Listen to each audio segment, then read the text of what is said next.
Keeping it real, keeping it real. Keeping it real, keeping it real. Keeping it real with Reverend Laura. As you believe, it is done unto you. Our beliefs create the experience of life in this world. And each experience we have seems to solidify those beliefs. I think we often have experiences that can negate the beliefs, but we are so set in confirming what we believe to be true that we don't often recognize the negating experiences when they happen. We are constantly looking for support or evidence to support our beliefs. We are constantly looking for that which validates what we believe. If we are a clear conduit for the divine flow, in other words, for Spirit to move into us with all of its available good, it is easy and natural for that flow to show up as good in all areas of our lives. Our health, our finances, our relationships, our work. If we are in that flow, it shows up in all those different ways. But if our conduit is clogged with beliefs that block the flow of good to us, then we experience things like poverty, lack, limitation, disease, dysfunctional relationships, and all of the things that are associated with that. We just can't pretend that they're not there. We can't say that these things are not happening to us when it's very clear they are. We are constantly, like I said, looking for evidence to support the belief, but sometimes we like to say, oh, we're going to turn away from that condition and look for the good, which is fine in itself, but if that condition is still existing there, we have to deal with it. We have to take action to clear that out. We can't just pretend that it's not there. We have to bring light to these situations in our lives in order to release them. The Science of Mind practitioner and minister Louise Hay said, "You can't clean your house if you can't see the dirt." If we don't have to wallow around in the dirt, we can just release it with statements of truth. We don't have to have that be our experience, but so often it is. So I'd like to start this with taking a look at our teaching symbol. Now our teaching symbol is a circle with a V and two lines in it. And it was used by metaphysicians in the early 1900s to explain this creative process. In other words, how things are created in our lives. And so the way that things move from ideas or beliefs into form or into experiences is modeled in this teaching symbol. So as I said, it's a circle with three sections, which represent the three aspects of spirit. And then there's a V shape in the middle of it that symbolizes the movement of thoughts into form, the movement of spirit into experience. So over the years, each section has been given many different names to help clarify what's actually happening in each of these sections. Oftentimes, the top section is referred to as mind or spirit, idea, belief, first cause, the absolute. Sometimes you might see those omni names, omnipresent, omniscient, and omnipotent, all powerful, all believing, all knowing, always present. The middle section has been called the soul or the creative medium. Sometimes you might see it referred to as the subconscious mind. And then the last section is often referred to as the body, the effect, the form, or the condition. So as I said before, our beliefs are shaped by our experiences. Now this is symbolized by the arrow moving from the top section to the bottom section on the left side of the V. And in turn, our experiences then validate our beliefs. And this is what the right side of the V with the return arrow symbolizes. So our thoughts create our experience, and our experiences validate our beliefs or our thoughts. We think a lot about changing our beliefs to create new experiences in our lives. And it is absolutely essential that we somehow do that. We have to change our thinking to change our lives, as our founder Ernest Holmes says. For without a new belief, we simply recreate the same experience over and over again.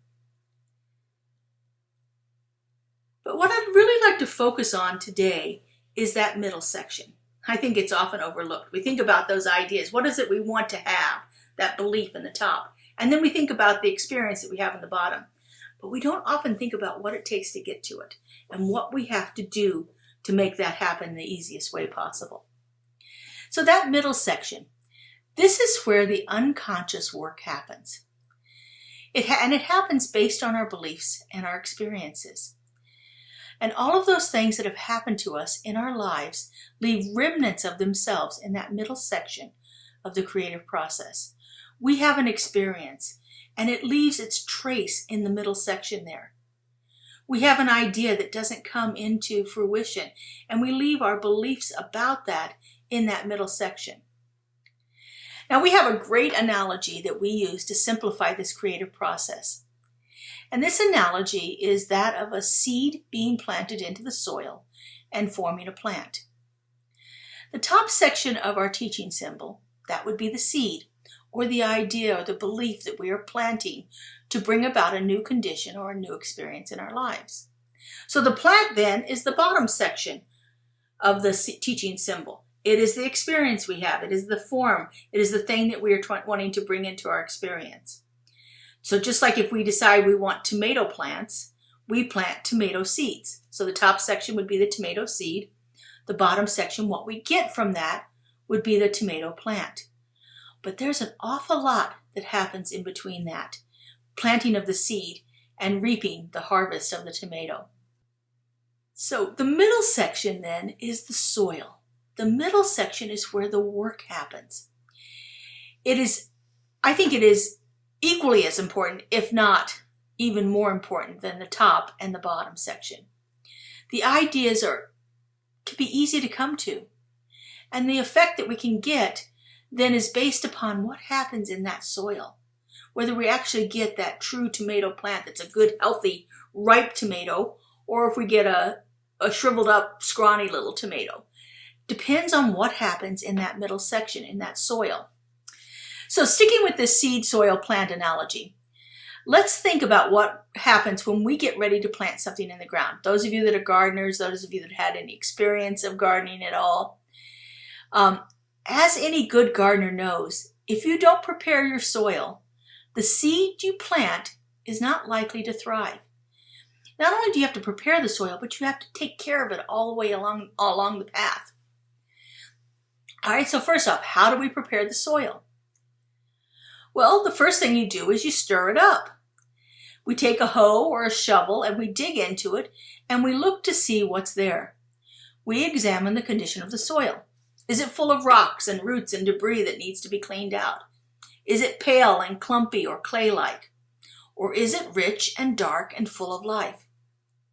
As I just said earlier, Louise Hay says, you can't clean your house if you can't see the dirt. So take a look at the dirt. What is the condition of the dirt that is filling our lives? What is the condition of that soil that we are putting our ideas into to bring about a new condition in our lives? So we've taken a look at it. We've examined it. We've seen what condition it's in. So the next step of the process is to remove those things that do not belong there. The things that are not conducive to healthy soil. Those are the rocks that are lingering in the way. Sometimes they're big rocks, sometimes they're little ones. Sometimes we need some rocks in there, but we don't necessarily want them right around the plant. We usually want them below that. We can't remove them if we don't identify them. So the first thing we have to do is identify what's in there. Is it rocks? Is it roots? Is it trash? What is in that soil that we need to take out? Now, we have many spiritual practices that can help us see the things that are clogging up our soil and inhibiting the growth of our plant. I think one of our most powerful ones is our affirmative prayer, our spiritual mind treatment. In this spiritual practice, we can go about releasing those things that do not belong in a rich and healthy and nurturing environment of growth. It can be done so easily and so beautifully by creating statements about what it is I want to release. If one of those rocks in your soil about finances is your belief in I will never get ahead, that's a rock that needs to be cleaned out. And our spiritual mind treatment can help with that. Simply by putting in statements, I release any ideas of lack or limitation or those things that no longer serve me in the development of my life in financial matters. take it into our spiritual mind treatment. Okay? Find those things that need to be let go of and create a spiritual mind treatment to do that. If you don't know how to do that, please reach out to our practitioners. We have our prayer request right there on our website. You can just simply type in what it is you're experiencing, and all of our practitioners, our whole ministry of prayer, will be on that, praying for you to allow that to be released out of your experience. You can also take some of our classes to learn how to do it yourself. And some of our experiences that we have doing that have been transformative for certainly for me and for most of the people at our center, by taking those classes that teach you how to do this for yourself. Keeping it real with Reverend Laura.